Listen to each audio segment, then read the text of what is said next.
And I am proud to introduce Steve Salisbury. Steve Salisbury is a global change and transformation expert for some of the world's most recognizable companies. He sets change in motion by creating transformational capacity, galvanizing leaders, and also driving accountability. He also is very comfortable in different cultural settings. He has worked to successfully lead international companies for successful transformation change. So I'm very excited to introduce, please welcome, Steve Salisbury. Yeah, thank you. Well, thank you, Danielle, for that introduction. Everybody hear me okay? We good? All right, excellent.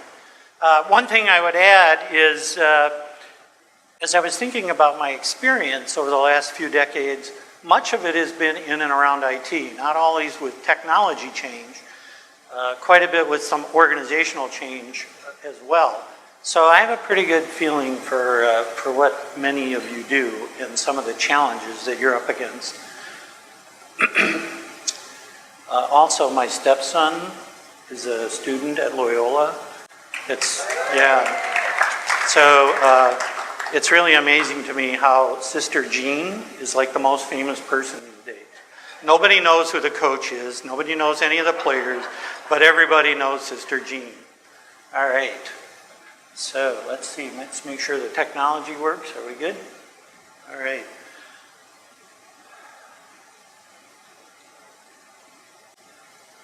So I'm going to start by asking you a question. What is the difference between these two sets of letters? What's the difference between these two sets of letters?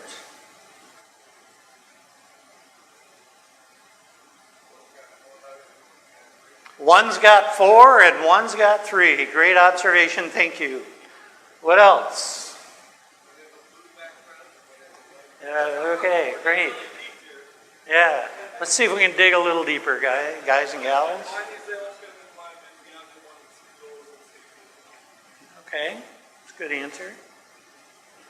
Anybody else? Wait, I think she's got it. Again? One prosecutes and one advocates. All right, so I won't keep you in suspense any longer. The FBI is all about inquiry. That's what they do, right? That's what they do. They inquire, they investigate, they ask questions, they find out what's going on. The ACLU is about advocacy. They take a position. They represent sometimes those that are underrepresented. They are advocates. In our conversation tonight, we're going to talk about the difference between advocacy and inquiry. It's my belief, after doing this work for a long time, that as leaders, we probably spend more time than we should advocating and less time than maybe we could doing inquiry. And in fact, to be successful with transformational change, I believe that as leaders, we need to ask more questions. We need to help our organizations along by asking more questions. I actually have some facts to back up this hypothesis. Last year, an organization by the name of Gong.io, they're a sales technology company, they did a study of over 25,000 B2B interactions. And they looked at the conversation between the salesperson and the buyer. And what they found was that in most B2B transactions, the salesperson spoke 70% of the time, the buyer spoke 30% of the time. Interesting. Then they looked at only the successful B2B transactions, one where the buyer actually bought something, and they found that in those cases, 43% of the talk time was by the seller, and 57% was by the buyer. 2 points. One, you could say, okay, Steve, A B2B transaction is a lot different than a transformational change. So I'm not sure that your hypothesis holds. And I would argue otherwise. Because what's the fundamental underlying feature? Influence. A seller is trying to influence a buyer to buy. A leader is trying to influence his or her organization to embark upon a transformational change. So this worked for me. And so the other point is that it looks like we should be listening about twice as much as we are. Okay, twice as much. Move from 30 to 50%, 30 to 57% listening. So again, this is an underlying theme that we're going to talk through a few times as we go through the evening. And again, I think to be successful with transformation, listen more, talk less. So the goal for tonight is to give you a couple of takeaways. I'd like to be able to share with you how clear purpose actually helps you drive change more quickly. I'd like to share how you can build a coalition of leadership and how you can align your leadership team around a particular change or transformation effort. And then talking a little bit lower in the organization, how do you enroll your employees to help drive that implementation successfully and, most importantly, make it sustainable. So, coalition building. So to build a coalition of leaders, okay, I'm stating the obvious here, right? To build a coalition of leaders, you really need to have something around which to coalesce. And typically when we're starting some sort of a transformation, some sort of a change, building a bigger organization, whatever, we have some sort of a vision statement or a mission statement or a purpose statement. Now, I don't know about you, but I don't put a lot of faith in vision statements and mission statements. I think a lot of them end up as wallpaper. Best case scenario. A lot of them just don't mean much. Okay, in fact, I was doing some research on a company the other day, found their website, and on one of the pages, it had a purpose statement, a vision statement, a mission statement. And, you know, the facetious side of me was like, some consulting company made a lot of money helping them create all this stuff. Not quite sure why they're using it or how they're using it, but, you know, you gotta wonder. However, I will say that I think having some sort of a clear purpose statement is really important to help you frame what it is that you're trying to do and how you're going to go about doing it. So let's look at a couple. Here's one. Here's one I found scrummaging around the internet. Take a look at this mission statement. Tell me what you think. What do you think about this mission statement? Pardon? Boring. I'm not inspired. Anybody else? Is it clear? No. It's all over the place. Yeah, would this inspire you to take action to drive change? No. Okay, so full disclosure. Does anybody know where this mission statement came from? No. Staples, cute, no. So, full disclosure, this is the mission statement for the company called Dunder Mifflin. And we all know that the TV program The Office took great fun at poking fun at corporate America. This is no exception. But it drives home my point, right? Mission statements need to be clear. Purpose statements need to be clear. And words matter. Words matter. Okay, so we're going to do a little exercise. I will give you the instructions first, and then we'll do the exercise. So here are the instructions. I'm going to ask you to close your eyes. I'm going to say 2 words. I will ask you to visualize what you see when I say those 2 words, and then we'll talk about it, okay? Instructions are clear, right? All right. Close your eyes. I'm watching. Big cat. Visualize. Okay, what'd you see? I heard what over here? A lion. A football. Jeez, I didn't even think of that. Football player. Good. A bulldozer. Anybody else? A big cat. A big cat. Very good. Yeah. This gentleman follows instructions really well. All right. How many saw this? How many saw this? It's not really big, but it's a cat. How many saw this? A few more people. How many saw this? A few more people. I was really impressed with the answer over here on this side of the room, because after all, we live in Illinois. How many saw this? Okay, so maybe there's more people here from Peoria than I thought. All right. Or this. All right. So, words matter. Clarity matters. Right? Kind of a silly example, but it makes the point. When you're putting together a purpose statement that you want to use to inspire your organization to drive transformational change, words matter. Now, you don't have to spend days figuring this out. It can come pretty quickly. Here's one set of words. Create the largest home appliance company in the world. How's that land on you?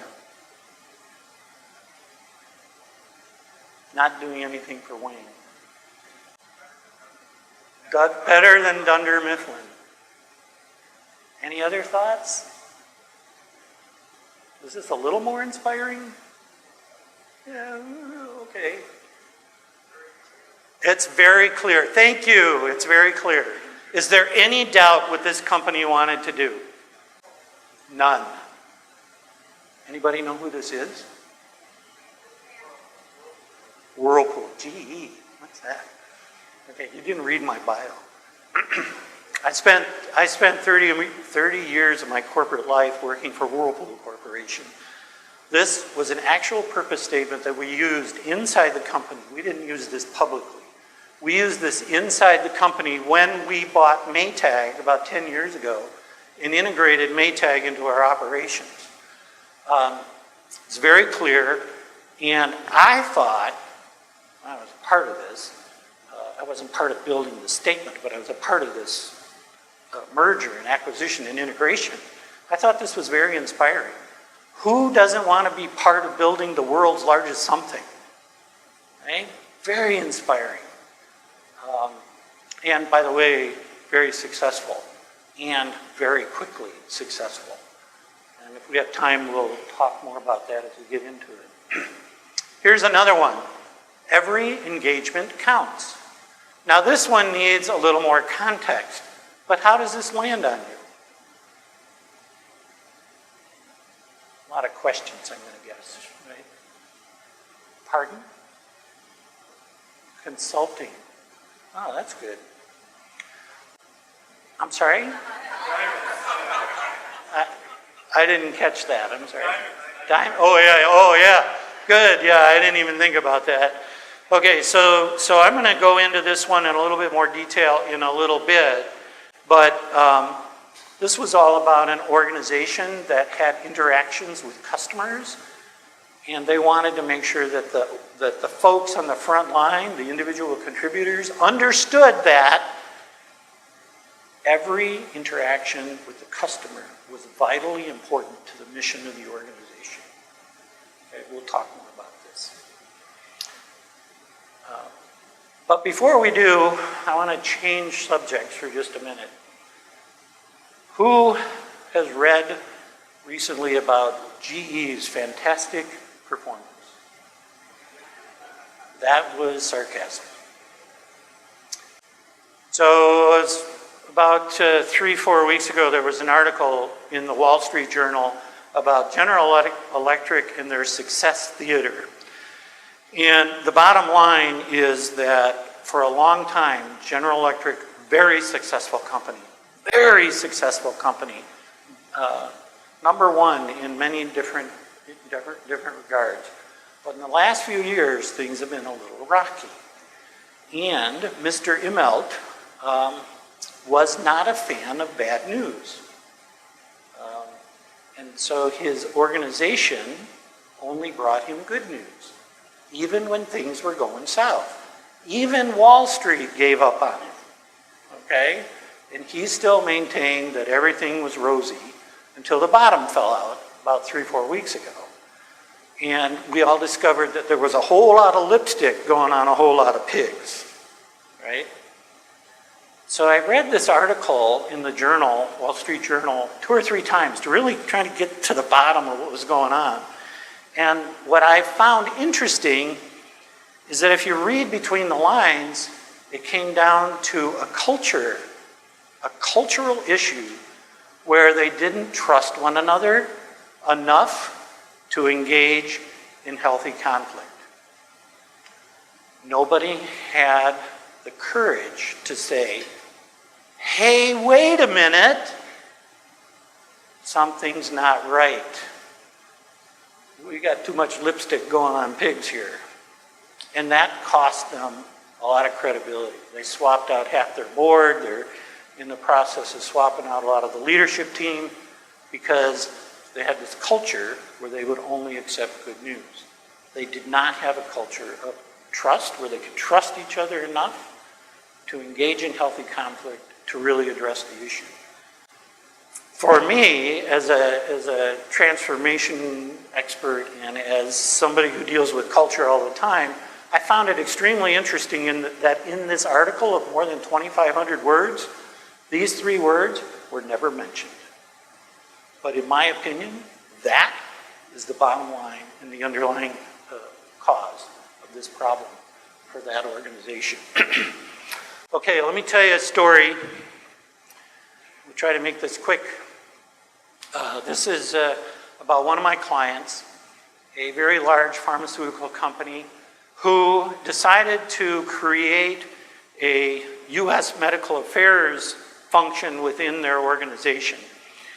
They hired a leader, a vice president of this organization. His name was Michael, to bring this organization together.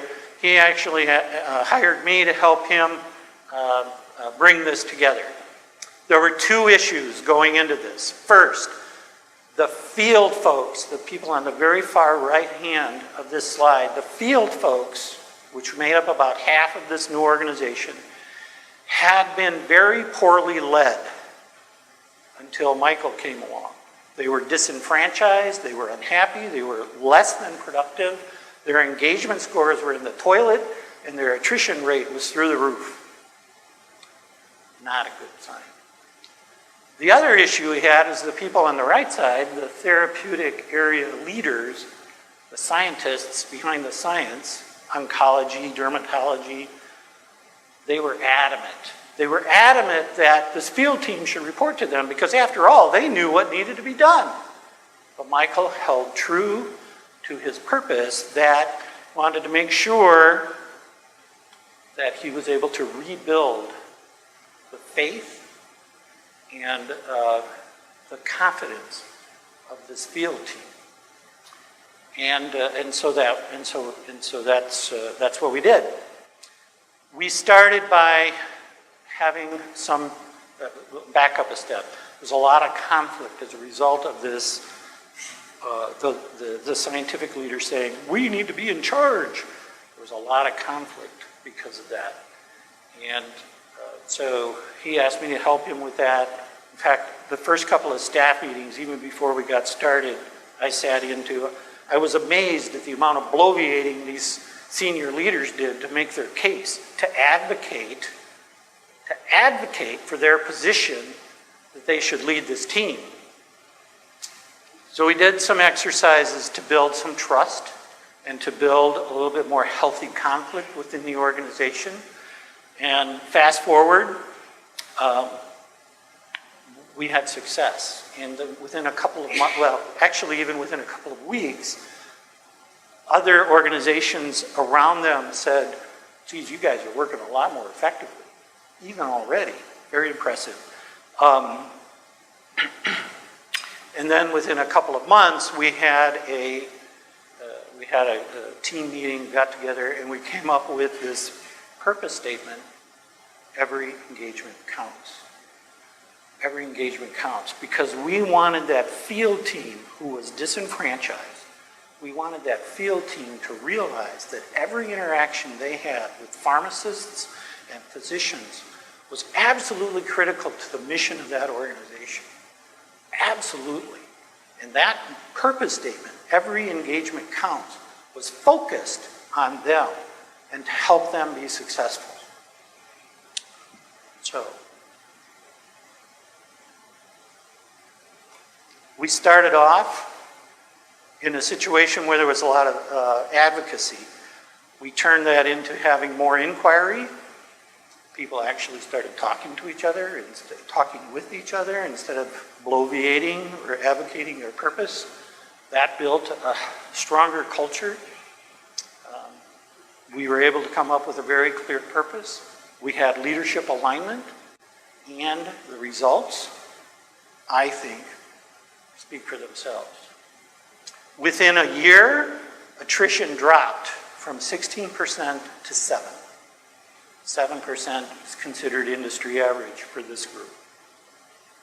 Engagement scores went up 35 points. That's more than a third of the scale. They went from like rock bottom in the organization to a little bit better than midway. And within 18 months, this organization was doing so well that peer organizations ponied up to the table and gave them 25% more budget and 25% more headcount to help them do more good work. Okay, we've spent a lot of time talking about leadership, purpose, clarity around that, getting the leadership team aligned. Well, what about the rest of the organization? You know, we're just talking about the tip of the iceberg. So let's talk about the front line, the folks in the trenches.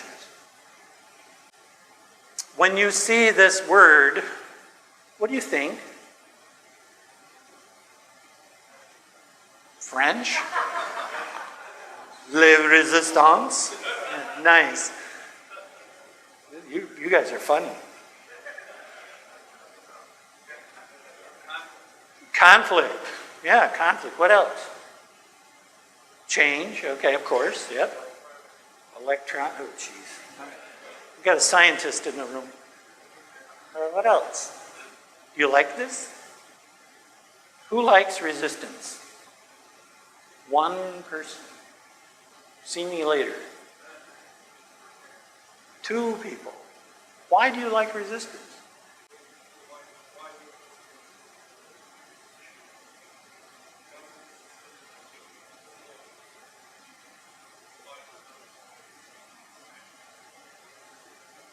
Thank you very much. I am done. So this gentleman said it provides a broader perspective on the issue. So here's what I believe.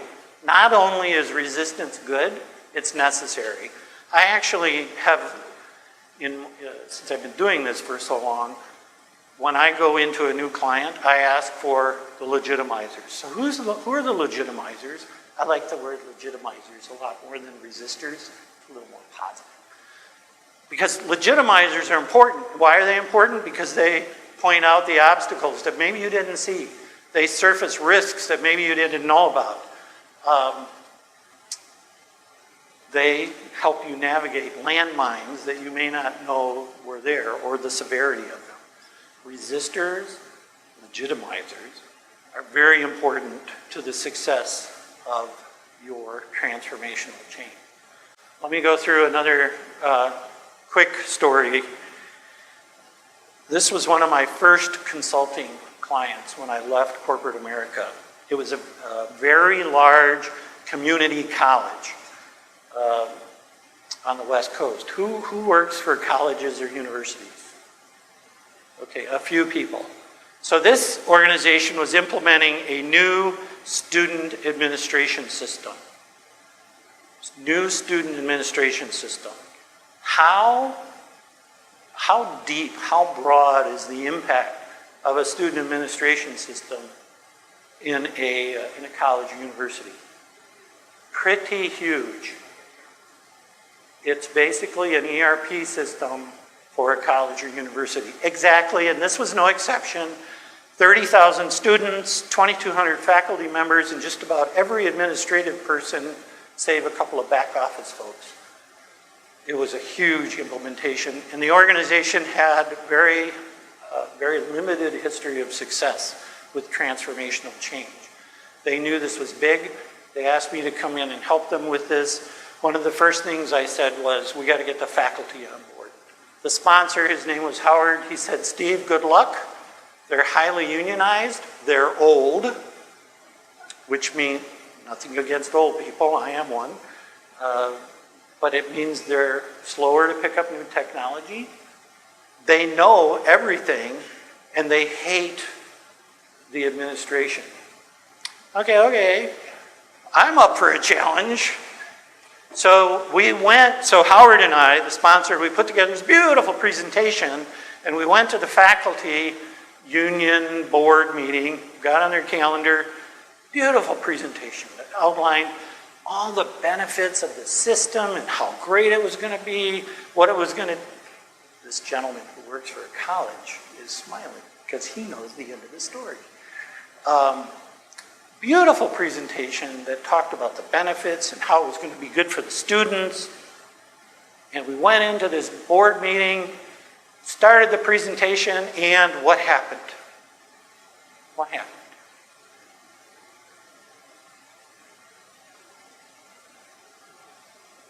We lost them. We were thrown out. We were basically thrown out. They listened to us for about 10 minutes, and they were so angry. They were so angry, they said, we have nothing more to say here. You guys can leave. Okay, what did we do wrong? We were advocating, we weren't inquiring. We weren't, these people up here have been listening. It's good. It's good. Yeah, so huge resistance. And the picture doesn't do it justice, right? Put pitchforks in their hand and then you have a closer idea. No, seriously, they were not happy. So after some strategy discussion, it was decided that an independent third party, gee, I wonder who that was, would go back to the faculty and have a conversation. I was like a canary in the cave. I went back and I said, look, I'm not going to present anything to you guys today. I just want to have a conversation. All I said was, look, we need you on board to make this successful. What are your concerns? I lasted for an hour. It was fantastic. And I walked out of there with a list of issues and concerns that they had. Some of it was just complaining, let's face it. But hey, you got to sift the wheat from the chaff, right? But at the end, I asked them, I said, I asked them, what's the next step? I didn't tell them. I asked them, advocacy, inquiry. They said, look, Steve, all we want to do is have a conversation with the chancellor. So, okay. So I went back and I talked to Howard, I talked to the chancellor, we had the meeting, we got them all together, they went through their list of issues again. It was perfect. It was really well done. At the end, the chancellor said this to the faculty union presidency board. So if we get these issues resolved, can we count on you to help us make this implementation successful? Of course they said yes. Of course they said yes.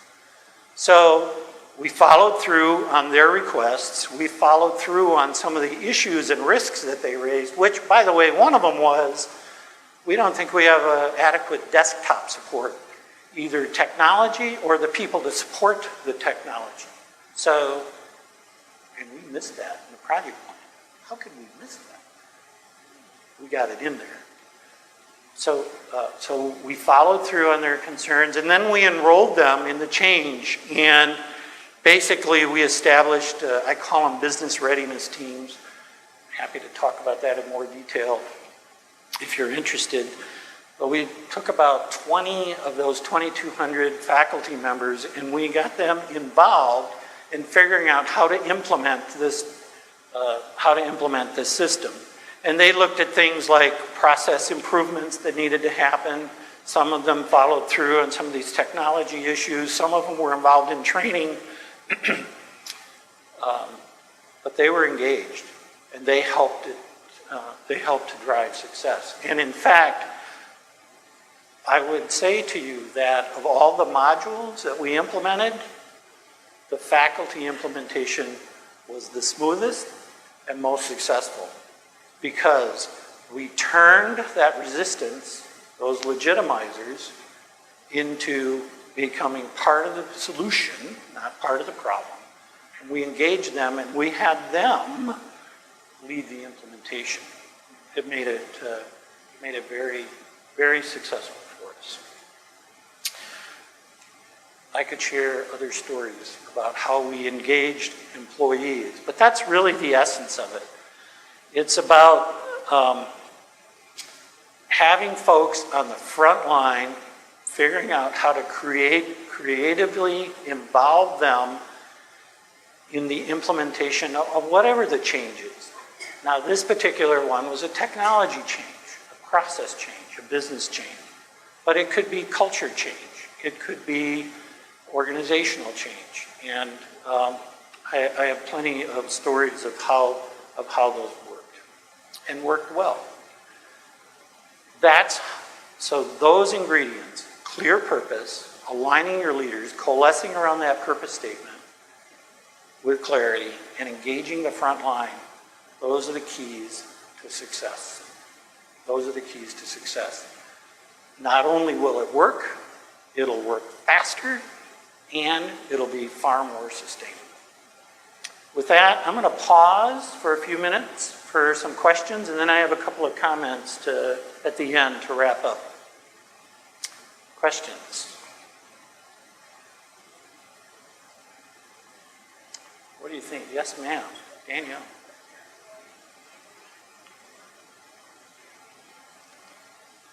What is...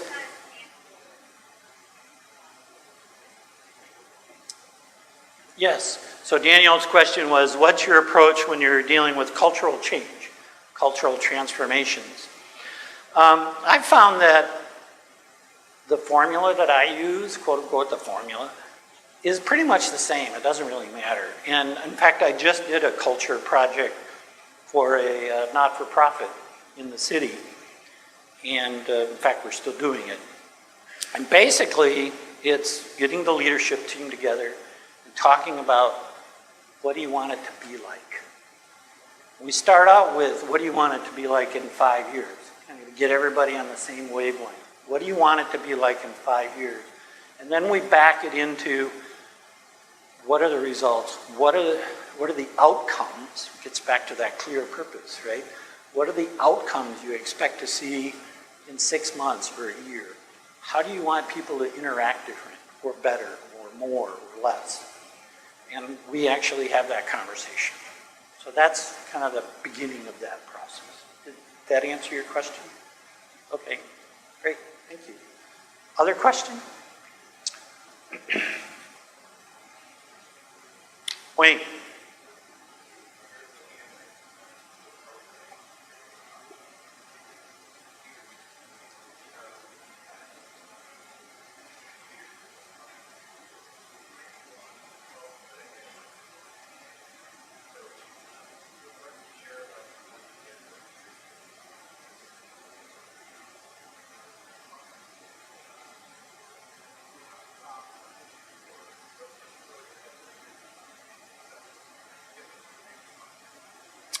So Wayne's question was, how do you get the leadership to the table to actually have the conversation? Well, at the dinner table tonight, we were talking all about sponsorship, right? it's a little bit hard to push a rope uphill. And usually what I have found is that if I'm not hired by the leader, I find out who the leader is, and I describe to him or her the issues that he or she may be up against if they don't deal with this creature. And I've been lucky to find that most leaders are smart enough to say, oh yeah, you're right. So it's basically having a conversation about the implications if you don't get alignment around whatever it is you're trying to do, and then what it means to actually drive to that alignment. That answer the question? Okay. Other? Gail?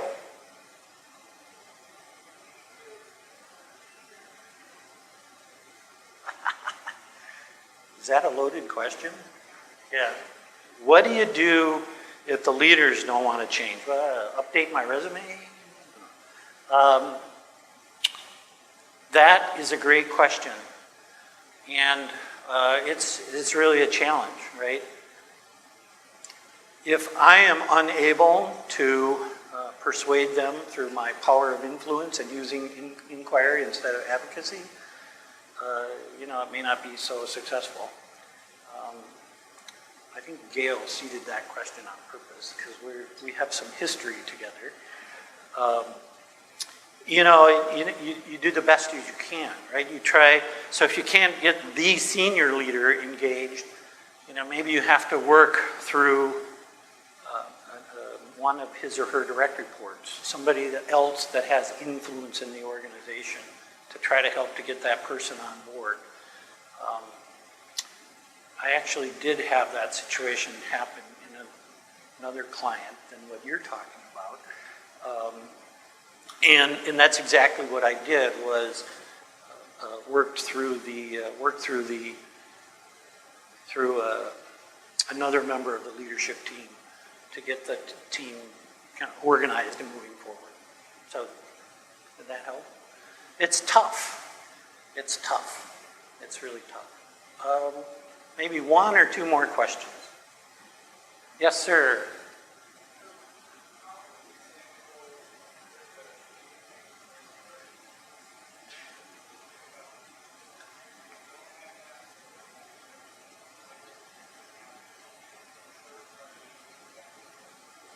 So this gentleman's question is it important to have that third-party perspective? Okay, so the consultant side of me is going to say, of course it is, right? Obviously. But no, seriously, it depends on the nature of the folks in the organization a bit. If you have somebody with a sufficient influence, who has a good reputation in the organization, they probably can do whatever it was that I did with this faculty. They didn't have anybody in this case. But I will also say, with all kidding aside, that I think there is a lot of value in having a third party who maybe doesn't know as much, right? Doesn't have as much history, doesn't have as much baggage. So I think you could play it either way. That help? Okay. One more question.